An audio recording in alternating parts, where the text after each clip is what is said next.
मुझे ये जो ड्रीम्स थे ये बचपन से ही आ रहे थे। यानी पहला ड्रीम तो तकरीबन 5 साल की उम्र में आया। फिर उसके बाद जब मैं 10-11 साल का हुआ तो फिर मुझे भी शौक़ हुआ कि मैं ख़ातमुन नबिय्यीन हज़रत मोहम्मद सल्लल्लाहु अलैहि वसल्लम उनकी ज़ियारत हो मुझे। तो उसमें फिर मैंने काफ़ी दरूद शरीफ भी पढ़ी और काफ़ी अल्लाह से दुआ भी की, लेकिन मुझे कोई ऐसा ड्रीम नहीं आया। तो फिर मैंने छोड़ दिया। तो लेकिन उसके कोई तकरीबन आप कह लें जब मैं 13 साल का हुआ फिर तो उसमें मैंने पहली बार अल्लाह और मोहम्मद सल्लल्लाहु अलैहि वसल्लम को अपनी ख्वाब में देखा। तो वो ड्रीम मैंने पहले शेयर किया ही हुआ है। वो क्रिकेट का एक मैदान होता है, उसमें और भी मेरे हम उम्र बच्चे जो होते हैं मेरी एज के, वो हम सब क्रिकेट खेल रहे होते हैं। तो अल्लाह मोहम्मद सल्लल्लाहु अलैहि वसल्लम से पूछता है कि आपने इन बच्चों में से जो सा बच्चा चुनना है तो आप उसको चुन के तो मुझे बता दें। तो फिर हज़रत मोहम्मद सल्लल्लाहु अलैहि वसल्लम सारे बच्चों को देखते हैं और आखिर में मेरी तरफ देखते हैं और मुझे ऐसे उंगली से इशारा करके कहते हैं कि या अल्लाह मैंने इस बच्चे को चुना। तो फिर अल्लाह कहता है कि अच्छा ठीक है, अब आए यहाँ से चलते हैं। तो वो दोनों चले जाते हैं, लेकिन मैं वहाँ पे खड़ा सोचता रहता हूँ कि आखिर ख़ातमुन नबिय्यीन मोहम्मद सल्लल्लाहु अलैहि वसल्लम ने मुझे ही क्यों चुना। यहाँ पे मुझसे अच्छे भी बच्चे थे, लेकिन उनमें से किसी को क्यों ना चुना। तो वो ड्रीम वहीं ख़त्म हो जाता है। तो उसके बाद ये ड्रीम्स आते हैं, थोड़े बहुत आते हैं। कभी बारिश हो रही है, कभी मेरे पीछे कोई पड़ा हुआ है और मैं अल्लाह मुझे उससे बचा लेता है। तो वो मुझे बाद में पता चलता है कि वो एक्चुअली में दज्जाल था।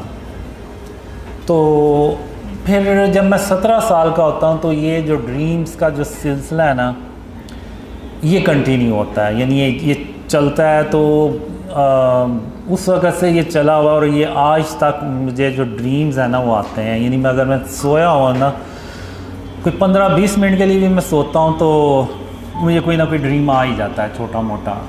तो ये जो सिलसिला है ना वो आज तक ऐसे ही चल रहा है। और इसमें ख़ातमुन नबिय्यीन हज़रत मोहम्मद सल्लल्लाहु अलैहि वसल्लम और अल्लाह इन्हीं ड्रीम में से कुछ ड्रीम्स होते हैं, उनमें फिर वो आते हैं। और कुछ ड्रीम्स होते हैं जो उनमें नहीं आते, लेकिन वो यानी आगे चल के फिर सच्चे होते हैं। तो मैं यही समझता रहा कि जो अल्लाह के जो वादे हैं, एक ड्रीम था जिसमें अल्लाह ने पहली बार मुझसे बात की, उसी में अल्लाह ने उन वादों का ज़िक्र किया था। वो ड्रीम मुझे आया था 94 में। तो उसमें अल्लाह कहता है कि कासिम, जो वादे मैंने तेरे साथ किए हैं मैं उनको पूरा कर दूंगा, और अगर मैं अपने वादे ना पूरे कर सका तो मैं तमाम जहानों का बादशाह नहीं हूँ। तो ये जो अल्लाह के वर्ड थे वो आज भी मुझे हूबहू वैसे ही याद है। तो अब मैं यहाँ पे ये समझता रहा कि अल्लाह के वादे बस ये हैं कि मुझे एक लड़की भी थी जो ड्रीम्स में आती थी। तो मुझे बस यही रहा था कि अल्लाह के वादे ये हैं कि मेरी उससे शादी हो जाएगी और हैप्पी एंडिंग हो जाएगी बस। तो मेरा कभी दूसरी तरफ ध्यान ही नहीं गया कि जो ड्रीम्स अल्लाह ने मुझे क़यामत से रिलेटेड दिखाए हैं, जिसमें आप कह लें major science of क़यामा, Yajuj Majuj, दज्जाल, ईसा अलैहिस्सलाम और फिर क़यामत के दिन के ड्रीम्स। तो मेरा उस तरफ कभी ध्यान नहीं गया। और ये मुझे ड्रीम्स आए थे 2003 से 2005 के बीच में। इस तरह के बहुत ज़्यादा ड्रीम्स आए जो दज्जाल, ईसा अलैहिस्सलाम, याजूज माजूज और साइन ऑफ क़यामा, ये जो ग़ज़वा हिंद और जो क़यामत के दिन के बारे में ड्रीम्स थे। तो मेरा कभी ध्यान ही नहीं गया कि अल्लाह के वादे ये भी हो सकते हैं। तो 2013 में जब वो लड़की मुझे छोड़ गई और मुझे भी यकीन हो गया कि वो मुझे नहीं मिलने वाली, तो फिर मैं यानी मेरी ड्रीम की तरह की सिचुएशन, मैं अपना सर पकड़ के बैठ गया और मैंने कहा कि मेरा तो सारा मैंने अपनी ज़िंदगी ज़ाया कर दी है, तो अब जो वक़्त गुज़र गया वो वापस तो नहीं आएगा। जनवरी 2014 में अल्लाह ने मुझे एक ख्वाब में बताया कि कासिम, मैंने उस लड़की के ज़रिए तेरी 20 साल आजमाइश की। मैं देखना चाहता था कि तू अल्लाह की रहमत से मायूस होने वालों में से तो नहीं है। तो मैं ड्रीम में इवन मैंने अल्लाह से एक तरह से गिला भी किया कि आखिर तूने एक लड़की के ज़रिए मुझे क्यों आजमाया। तो अल्लाह ने कहा, कासिम, मैंने तेरे इतने साल आजमाइश करनी ही थी, चाहे उसका तरीका कुछ भी होता। तो तुम अब घर जाओ और घर जाके तो आराम करो और मैं फिर तुम्हें बताऊंगा कि तुमने आगे क्या करना है। तो 20 या 22 अप्रैल 2014 इसमें अल्लाह ने पहली बार मुझे कहा कि कासिम, जो ख्वाब मैंने तुम्हें दिखाए हैं वो लोगों से बयान करो। मैं दुनिया वालों को दिखाना चाहता हूँ कि तुम कौन हो। तो जब मैं सुबह उठा तो मैंने कहा कि ये तो बड़ा अजीब सा अल्लाह ने हुक्म दिया है। ये तो ऐसा हुक्म है कि वो यानी अगर मैं मेरे घर वाले यकीन ना करें तो जो मुझे जानता ही नहीं है तो वो कैसे यकीन करेगा इन ड्रीम्स पे। तो बहरहाल फिर मैंने कहा कि मैं खातमुन नबीयीन मोहम्मद सल्लल्लाहु अलैहि वसल्लम का वेट करता हूँ कि वो क्या हुक्म देते हैं। तो वो भी कोई 7 दिन हफ्ता 10 दिन बाद ड्रीम्स में आए, तो उन्होंने भी मुझे वही कहा कि जो ख्वाब अल्लाह ने तुम्हें दिखाए हैं वो लोगों से बयान करो। तो चूँकि अब अल्लाह और मोहम्मद सल्लल्लाहु अलैहि वसल्लम दोनों ने मुझे वही हुक्म दिया, तो मेरे पास फिर कोई और चॉइस ही नहीं थी। मैंने फिर वो ड्रीम शेयर करना शुरू किए ईमेल्स के थ्रू अपने घर वालों से इधर उधर, तो किसी ने यकीन ही नहीं किया। तो फिर सितंबर में मैंने तकरीबन वो ईमेल्स के थ्रू भी ड्रीम्स शेयर करना छोड़ दिए। तो फिर अक्टूबर 2014 में एक ख्वाब में मैं अल्लाह से कह रहा होता हूँ कि अल्लाह, इन ख्वाबों पे कोई यकीन नहीं करने वाला और मैं सिर्फ़ अपना वक्त ज़ाया कर रहा हूँ। तो अल्लाह फिर कहता है कि नहीं कासिम, जब मैं किसी काम का इरादा करता हूँ तो फिर मैं उसको करके छोड़ता हूँ और मुझे रोकने वाला कोई भी नहीं होता। तो फिर अल्लाह इंटरनेट को बुलाता है और इंटरनेट को हुक्म देता है कि जो कासिम के ख्वाब है ना, ये पूरी दुनिया में फैलाओ। तो वो फिर वो दुनिया में फैलाता है। तो फिर उसके बाद मैंने करते करते जनवरी 2015 में ड्रीम्स को ऑनलाइन शेयर करना शुरू किया।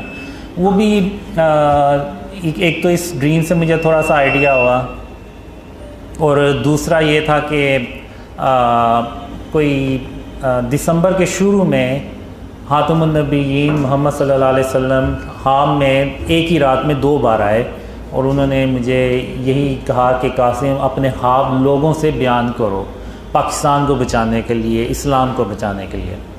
तो वो एक ही रात में 2 बार आए। तो मैंने यानी जब भी खातमुन नबीयीन मोहम्मद सल्लल्लाहु अलैहि वसल्लम एक ही रात में 2 बार ख्वाब में आए तो वो इसका मतलब होता है कि मुझे वो काम करना होता है। तो वो फिर मैंने जनवरी 2015 में स्टार्ट किए ड्रीम शेयर करना। तो वो इतने कमेंट्स बीच में नीचे इतने बुरे कमेंट्स आए, तो मैंने कहा मैंने इस काम के लिए तो नहीं ये ख्वाब शेयर करना शुरू किए थे कि लोग मुझे बुरा भला के हैं। तो वो फिर मैंने जनवरी के एंड तक ना पक्का फ़ैसला कर लिया कि मैं इन ख्वाबों को ना शेयर करना बंद कर दूँगा। तो फिर 8 फरवरी 2015 उसमें ड्रीम में खातमुन नबीयीन मोहम्मद सल्लल्लाहु अलैहि वसल्लम आए और उनकी आवाज़ जो थी ना वो बहुत ही अफसरदा थी कि ऐसे जैसे अगर मैंने ये काम छोड़ दिया तो वो उनके लिए यानी बहुत बड़ा मसला हो जाएगा। तो उन्होंने फिर मुझे कहा कि कासिम, अल्लाह की रहमत से मायूस नहीं हुआ करते और तुम इस काम को मत छोड़ो और इसको करते रहो और अल्लाह तुम्हारी मदद कर रहा है और तुम अपनी मंजिल के बहुत करीब हो। तो मैं जब सुबह उठा तो मैंने कहा कि रसूल अल्लाह सल्लल्लाहु अलैहि वसल्लम के लिए जान भी हाजिर है, तो ये तो सिर्फ बुरे कमेंट्स हैं। तो फिर मैंने कंटिन्यू किया उसको काम को, लेकिन फिर भी दिल में था मेरे कि लोग क्या कहेंगे, यानी इस तरह से क्योंकि वो कमेंट्स बहुत ही बुरे होते थे, यानी अभी भी बुरे ही करते हैं कमेंट्स। तो फिर मार्च 2015 में अल्लाह ने एक खाम में कहा, यानी उसमें एक अल्लाह मुझे कहते हैं कि कासिम इन अंधेरों में कब तक पड़े रहोगे, बाहर निकलो और उस जगह को तलाश करो जो मेरी रहमतों और बरकतों से भरी पड़ी है। तो मैं बड़ा खुश होता हूँ कि अल्लाह मुझे इन अंधेरों से बाहर निकालने आया है। तो जब मैं बाहर जाता हूँ अपने घर से तो वहाँ पे मैं देखता हूँ 8-10 कोई भूखे शेर भरे साइज़ के वो घूम रहे होते हैं। तो मैं डर के अंदर भागता हूँ, मैं कहता हूँ कि ये तो मुझे वैसे ही कच्चा खा जाएंगे। तो मैंने फिर अंदर आके अल्लाह से भी कहा। तो इसी दौरान वो फिर 3 कुत्ते होते हैं वो जो खिड़की से अटैक करने लगते हैं, लेकिन वो फेंस लगी होती है तो वो वहीं से टकरा के तो पीछे हो जाते हैं। तो फिर मैं कहता हूँ अल्लाह से कि या अल्लाह तेरे सामने इन्होंने मेरे ऊपर हमला किया और तू मुझे ये कह रहा है कि वो शेर मुझे कुछ नहीं कहेंगे। तो फिर अल्लाह है उनको मार देता है और फिर अल्लाह मुझे कहता है कि कासिम या तो वो काम करो जिसका मैंने तुम्हें हुक्म दिया या फिर इन अंधेरों में हमेशा हमेशा के लिए पड़े रहो और तुम मेरा यकीन करो, मैं तुम्हारी हिफाजत करूँगा और तुम्हें तुम्हारी मंजिल तक बाहिफाजत पहुँचाऊँगा। तो ये कह के अल्लाह वहाँ से चला जाता है। अब मैं उधर दीवार पे नीचे बैठ के तो सर टांगों में दबा के तो सोचता रहता हूँ कि और कहता हूँ कि मैं इधर भी अगर रहूँगा तो मौत मुझे यहाँ भी आ जानी है, लेकिन जैसा कि अल्लाह मुझे कहता है कि वो मेरी हिफाजत करेगा तो मुझे अल्लाह पे भरोसा करना चाहिए और बाहर निकलना चाहिए। तो फिर मैं वो बाहर निकलता हूँ तो वो करते करते अल्लाह मुझे बचाते रहता है और मैं उस जगह पहुँच जाता हूँ। तो फिर अल्लाह मुझे कहता है कि कासिम क्या मैंने तुम्हें नहीं कहा था कि मैं तुम्हें तुम्हारी मंजिल तक बाहिफाजत पहुँचाऊँगा। तो फिर मैं अल्लाह से कहता हूँ कि हाँ या अल्लाह तूने अपनी बातें सच कर दिखाई। तो यहाँ पे फिर मैं कहता हूँ अल्लाह से कि अब मैं कल अपने जितने भी मेरे काम हुए मैं वो सारे कर लूँगा। तो फिर यहाँ पे अल्लाह सीरियस हो के ना मुझे कहता है अच्छा कासिम तो फिर मैं भी उसके बाद क़यामत कायम कर दूँगा। तो इस तरह के भी ड्रीम्स जो है ना काफ़ी मुझे आए जिसमें क़यामत का आखिरी दिन होता है और मैंने अपने काम करने होते हैं, लेकिन मैं हर ड्रीम में किसी न किसी वजह से अपने काम कंप्लीट नहीं कर पाता।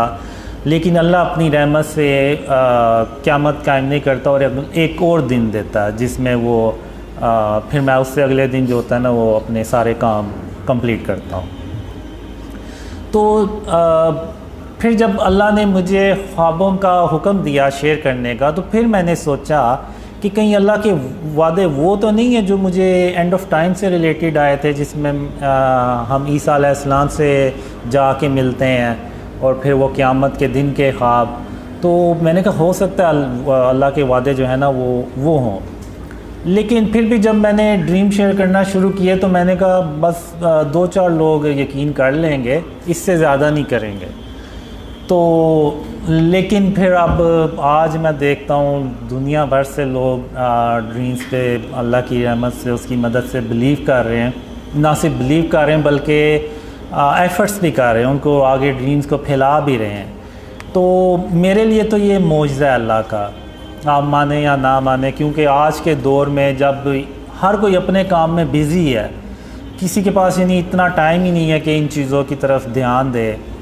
और ऐसे यानी जितने भी हैं सारे नाम हम आपस में कभी जानते थे एक दूसरे को, ना मुझे ये कभी जानते हैं ना कभी मिले, लेकिन फिर भी ये जो है ये ड्रीम्स फैला रहे हैं, वीडियोस बना रहे हैं और इस तरह से लोगों को यानी अक्सर के तो अपने यानी उनके अपने जो फ्रेंड थे उन्होंने भी उनसे फ्रेंडशिप तोड़ दी और उनके घर वालों में भी मसला हुआ, लेकिन फिर भी अल्लाह की मदद से और अल्लाह की रहमत से वो काम को कंटिन्यू कर रहे हैं। तो ये जो चीज़ है ये सिर्फ अल्लाह की मदद और उसकी रहमत से मुमकिन है, उसकी मदद के बगैर ये काम हो ही नहीं सकता, और वो भी स्पेशली आज के दौर में। तो मेरे लिए तो ये मौजज़ा ही है अल्लाह का, क्योंकि इसमें मुझे ड्रीम्स भी आए थे कि 2011 से 2013 में मैं कुछ ऐसे लोगों यानी जा रहा होता हूँ, कुछ रास्ते में मुझे ऐसे लोग मिलते हैं कि जिनको मेरे नाम का भी पता होता है, और उनमें से कुछ को इतना पता होता है कि अल्लाह ने मुझे किसी जगह जाने का हुक्म दिया है, और वो उनमें से ये भी कहते हैं कि हमें पता था आप यहाँ से एक दिन गुजरेंगे। तो उस वक्त मैं ड्रीम में हैरान होता था और अपने आप से सवाल करता था आखिर ये लोग हैं कौन जिनको मेरे नाम का भी पता है और कुछ को इतना पता है कि मैं किस जगह जा रहा हूँ। तो ये सवालों के जवाब मेरे ख्याल से जब मैंने ड्रीम शेयर करना शुरू किए तो फिर मुझे ये जवाब मिले कि मैंने कहा शायद वो लोग आप ही हैं जिनको मैंने अपने ड्रीम्स में देखा और जिन्होंने मुझे पहचाना। तो अब आपने क्या सवाल पूछा था? जी, अब जब मैंने ड्रीम शेयर करना शुरू किए तो उसमें फिर जो अल्लाह और ख़ातमुन नबीय्यीन मोहम्मद सल्लल्लाहु अलैहि वसल्लम थोड़ा यानी नॉर्मल रूटीन से थोड़ा ज़्यादा आना शुरू हुए, जिनमें अल्लाह थोड़ा सा ज़्यादा आना शुरू हुआ। तो शुरू में जब मैंने ड्रीम शेयर करना शुरू किए तो फिर ख़ातमुन नबीय्यीन मोहम्मद सल्लल्लाहु अलैहि वसल्लम ने भी मुझे ड्रीम्स में कहा कि कासिम मेरा ये पैगाम लोगों को, मेरी उम्मत को दे दो कि जो तुम्हारी मदद करेगा वो ऐसे ही जैसे उसने मेरी मदद की। और फिर उसके बाद कुछ ड्रीम्स में ऐसे भी आया कि अल्लाह जो है ना वो गोल्डन पेपर्स में उन लोगों के नाम लिख रहा है जो यानी शुरू में इन ड्रीम्स को फैलाते हैं। और मुझे ये भी ड्रीम्स में आया कि इस उम्मत के जो बेहतरीन लोग होंगे वो इन ड्रीम्स पे पहले यकीन करेंगे और फिर ये ड्रीम्स फैलेंगे, फिर थोड़े से और ऊपर के लोग बिलीव करेंगे, फिर इवन फिर मीडिया से रिलेटेड लोग बिलीव करेंगे, फिर कुछ पॉलिटिशियंस इस तरह से, और फिर करते करते ये ड्रीम्स जो है ना वो इतने फैलेंगे कि जो आर्मी चीफ़ ऑफ पाकिस्तान है उनको भी इन ड्रीम्स का पता चलेगा और वो इन ड्रीम्स को सुनेंगे। तो फिर उसके बाद ख़ातमुन नबीय्यीन मोहम्मद सल्लल्लाहु अलैहि वसल्लम आर्मी चीफ़ को गवाही देंगे कि कासिम अपने ख्वाबों के बारे में किसी से झूठ नहीं बोल रहा और बिल्कुल वैसे ही कुछ होने जा रहा है जैसा कि अल्लाह ने कासिम को ख्वाबों में दिखाया। तो ये विटनेस मिलने के बाद फिर जो है ना वो काफ़ी ड्रीम्स जो है ना वो दुनिया में फिर बहुत ही ज़्यादा फैलते हैं, जिसका यानी पाकिस्तान की तरक्की और इस्लाम की सरबुलंदी से भी ताल्लुक़ है। और गोल्डन आप चाहें तो क़यामत के मंजर वाला अर्श के नीचे वाला अगर आप चाहें। अच्छा ठीक है। अब जो क़यामत का जो दिन होता है ना, जब अल्लाह क़यामत कायम करता है, इससे पहले मैंने एक ड्रीम में अल्लाह से पूछता हूँ कि अल्लाह आखिर ये कैसे होगा कि तू क़यामत के दिन हम सब को आवाज़ देगा और हम सब तेरी तरफ दौड़ते चले जाएंगे। तो अल्लाह ने मुझे एक मिसाल दी। अल्लाह कहता है कासिम जैसे कि एक बिल्ली है और उसके छोटे छोटे दूध पीते बच्चे हैं, वो अपने बच्चों को दूध पिला के तो अपना रिस्क तलाश करने के लिए बाहर चली जाती है और फिर वो कई घंटों के बाद जब वापस आती है और उस वक्त उस दौरान उसके बच्चे जाग जाते हैं और वो अपने आप को अकेला देख के, अपनी माँ को पास ना देख के तो खौफ महसूस करते हैं कि हमारी माँ कहाँ है। तो फिर जब बिल्ली आती है और वो दूर से अपने बच्चों को आवाज़ देती है तो उसके जो बच्चे हैं वो दौड़ते चले जाते हैं अपनी अम्मी के माँ के पास, और ये नहीं देखते कि इनको कोई रास्ते में कोई ख़तरा भी हो सकता है, कोई नुकसान भी हो सकता है। नहीं, वो बस ये देखते हैं कि हमारी जो माँ है उसने हमें बुलाया। तो बिल्कुल इसी तरह मैं क़यामत के दिन जब तुम सबको आवाज़ दूँगा तो तुम सब इसी तरह मेरी तरफ दौड़ते चले आओगे और मेरे सामने हाज़िर हो जाओगे। तो अब जब मैंने देखा अपने ड्रीम्स में कि अल्लाह क़यामत कायम कर देता है, तो अब मुझे ऐसे लगता है जैसे मैं ज़मीन से उग के निकला हूँ, जैसे कोई पौधा उगता है तो उस तरह से ना मैं ज़मीन से उगा हूँ, और जैसे ही मैं उठा हूँ तो वो ऑलरेडी यानी होता है कि मैंने अल्लाह रब्बुल आलमीन के पास जाना है, यानी उसके सामने जाना है। तो अब मैं उधर ऐसे तेज़ चलता हुआ ना, तो जैसे अल्लाह ने ऑलरेडी मुझे बताया हुआ कि मैंने कहाँ जाके खड़े होना है। तो मैं उधर जाता हूँ और जाके खड़ा हो जाता हूँ। तो वहाँ पे हातमुन नबिय्यीन मोहम्मद सल्लल्लाहु अलैहि वसल्लम पहले से आगे खड़े होते हैं। तो अब जो अल्लाह का क़यामत के दिन जो अर्श होता है ना, उसका साया जैसे शाम का साया होता है ना, तो लंबा हो जाता है। तो ये अब जैसे ये अल्लाह का अर्श का साया है और इधर ये बाकी मैदान है, और सूरज इस तरफ होता है, काफ़ी भरे साइज में होता है। तो उसका जो ऐसे रोशनी आती है, तो अल्लाह के अर्श के जो साया ना, वो ऐसे एक लंबा साया बन जाता है। तो सबसे आगे हातमुन नबिय्यीन मोहम्मद सल्लल्लाहु अलैहि वसल्लम खड़े होते हैं। फिर उसके पीछे आप सल्लल्लाहु अलैहि वसल्लम की जो उम्मत होती है वो।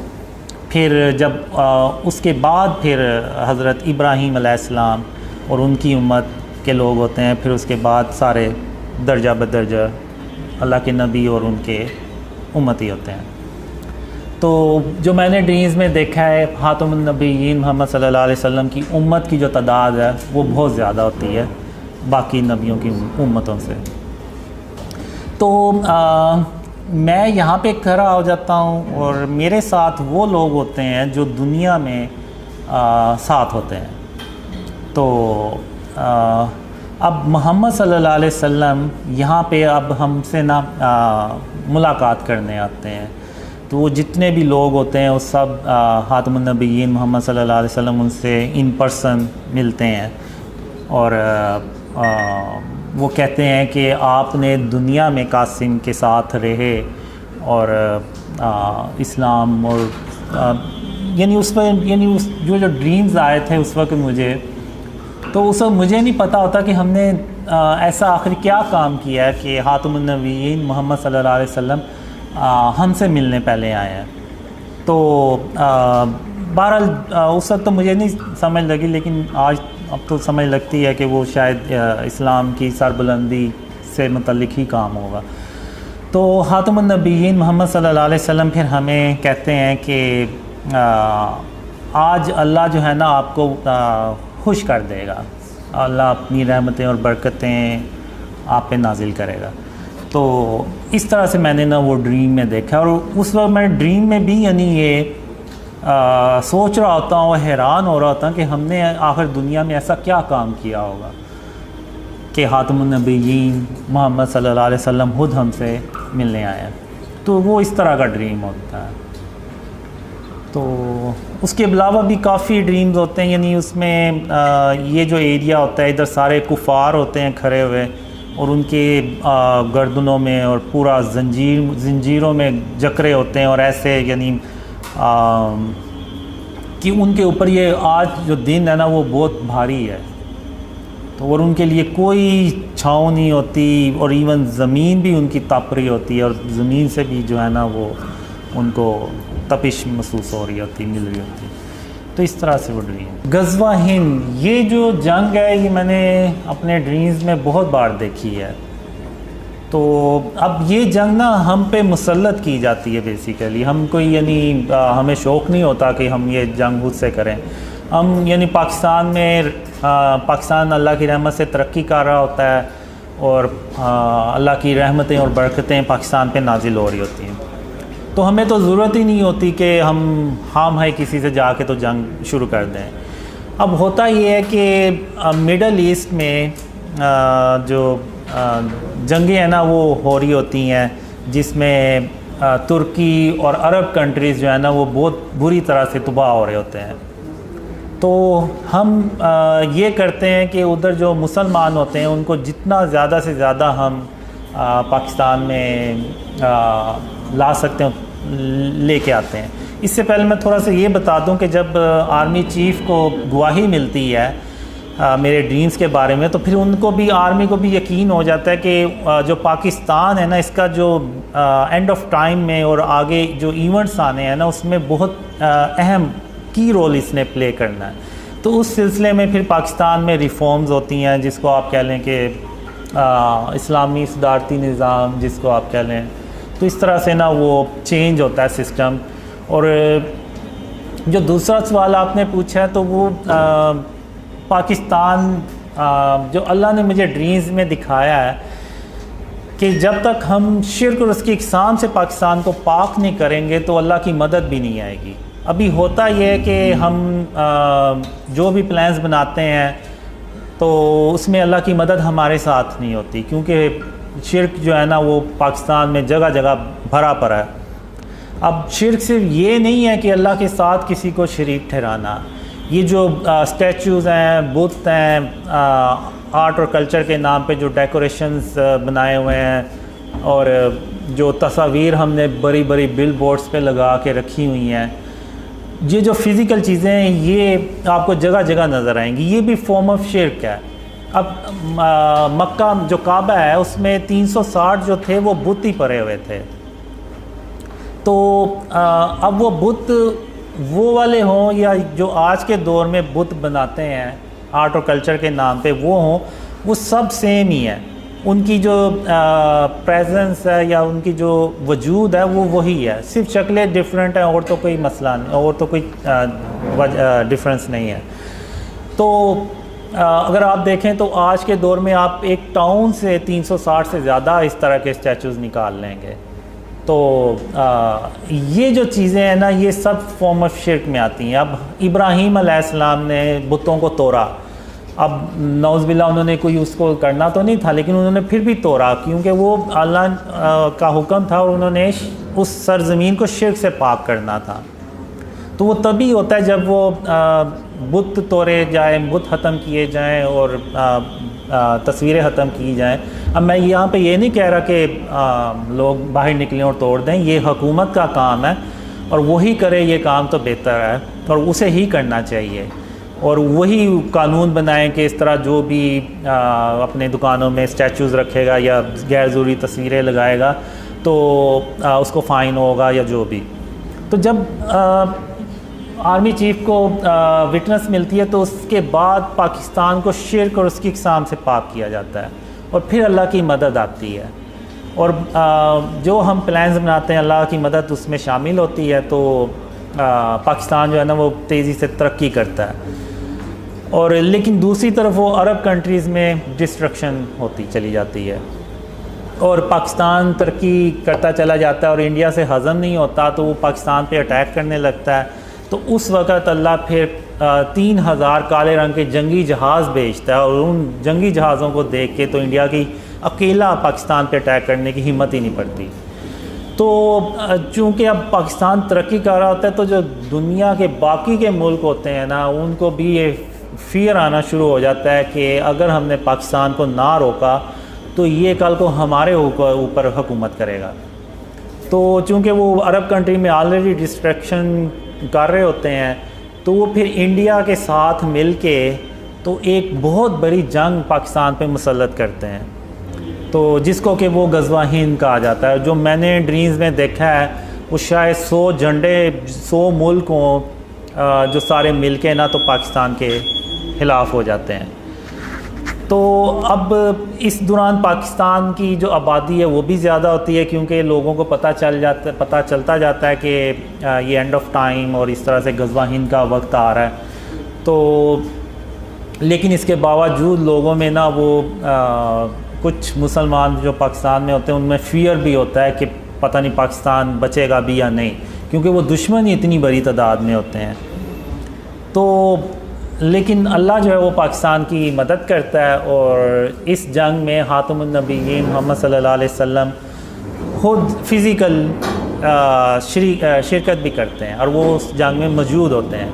लेकिन वो जो सरबराह होता है उसके इल्म में होता है, या कुछ जो लोग होते हैं करीबी उनको पता होता है कि ख़ातमुन नबिय्यीन मोहम्मद सल्लल्लाहु अलैहि वसल्लम भी इस जंग में शरीक हैं।